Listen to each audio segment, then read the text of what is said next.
And we leave the audience to be the judge. How many people will follow you? How many people follow me? We'll come to know later on.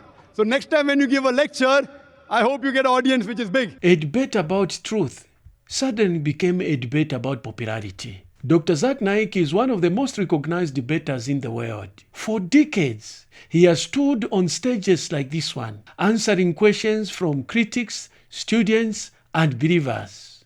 Most of the time, the format is predictable. Someone asks the question, Zakir Naik, using his computer-like memory, spits out verses from the Quran and the Bible and other sacred texts like an automatic machine gun. But every now and then, a question appears that changes the atmosphere in the room. Not because it's louder, not because it's hostile, but because it quietly challenges the foundation of the argument itself. And on this day, the student did exactly that. And what followed shocked everyone in the packed audience of thousands of people. She didn't just disagree with Naik. She turned his own reasoning back to him. And what followed was a tense exchange about how arguments are defended. But before we look at the moment of pure tension, let's look at the context that created this same tension. The Bullseye analogy. In many of his lectures,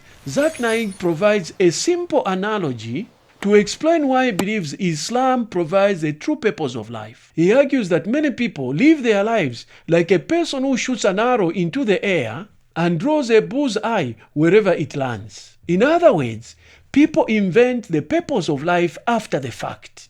But according to Naik, Islam has already provided the target. Human beings were created with a clear purpose, to recognize and worship the Creator. This analogy is powerful because it suggests something important. That competing worldviews are not just simply different. They are misguided, they are the missed target. But a student listening to his lecture had a different interpretation of this analogy. And when the question sessions began, she decided to challenge it. Before we continue, I'm curious about your view.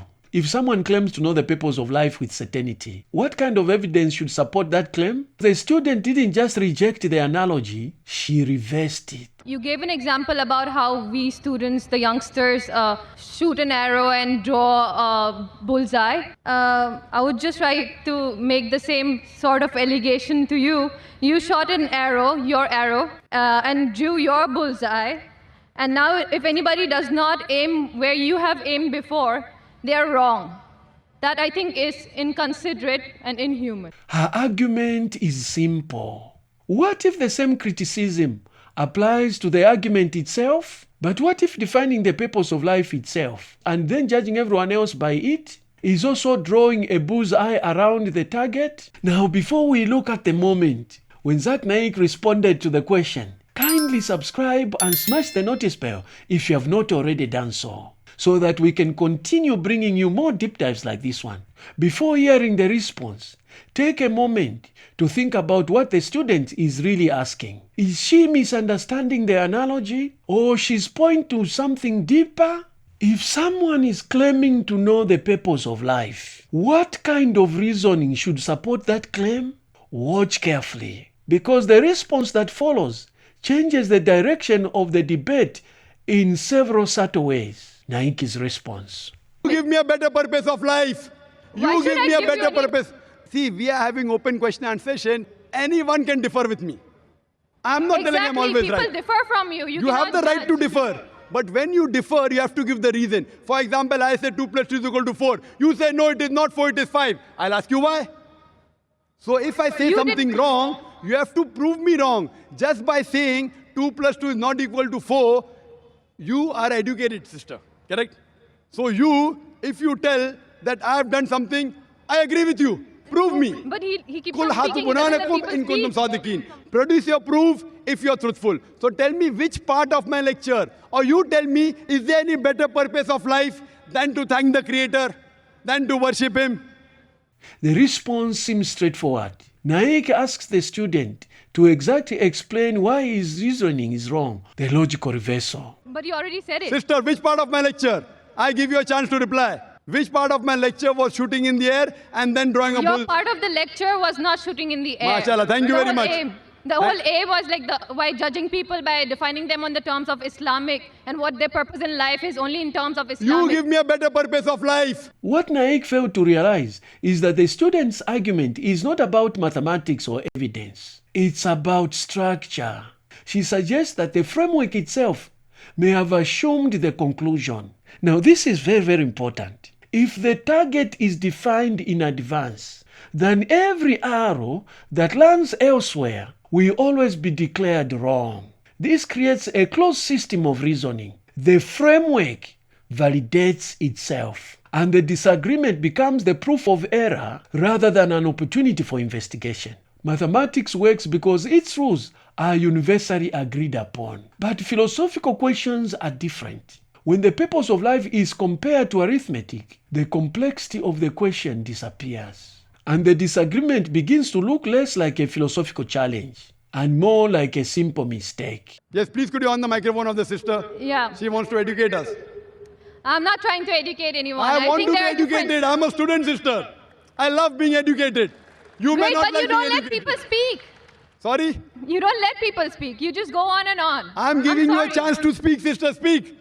There are differences, and you cannot just, convert not in the sense of converting into Islam, converting people's viewpoints. There are differences. Sister, you are not And answering my question. You are beating around the bush. I'm not My beating question around the is, bush. what is That's the because you're purpose? presuming that I will answer whatever you want me to answer. No, sister. I'll answer it in my way. So you're always beating around the bush. I've heard his answer. Why should I? So thank you, sister. The control of conversation. Another subtle shift happens during the exchange. The student begins by asking a question. Gradually, the roles reverse. Naik becomes the one asking the question. Sister, which part of my lecture?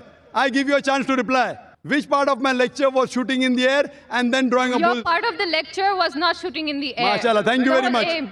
The whole aim was like by judging people by defining them on the terms of Islamic and what their purpose in life is only in terms of You Islamic. give me a better purpose of life. The discussion is redirected towards proving the framework wrong rather than proving why it is correct. This changes the burden of proof from the student to Zakir Naik, the crowd argument. And finally, the conversation reaches its surprising moment. Instead of returning to the original philosophical question, the debate shifts to something entirely different: popularity. How many people follow you? How many people follow me? So thank you, sister. Thank you for your comments. And we leave the audience to be the judge. How many people will follow you? How many people follow me? don't want We'll come to followers. know later on. So next time when you give a lecture, I hope you get an audience which is big. So then they listen to your answer of purpose of creation, sister. If more people follow one speaker than another, does that validate the argument? History suggests otherwise. Many ideas that were once widely supported were later proven wrong. Truth and popularity are not always the same thing. According to Naik's thinking, the more people come to hear you, the more right you are. The student asked a difficult question. Not about doctrine, but about reasoning.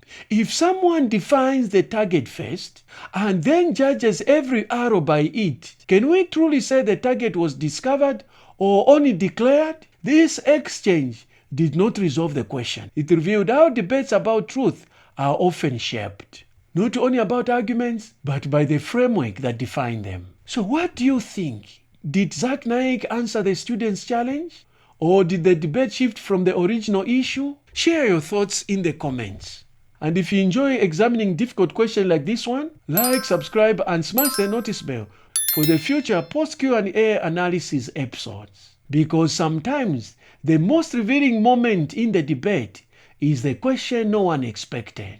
This video here is another post Q&A analysis you may be interested in. An 8-year-old girl asked Zakir Naik a surprising question.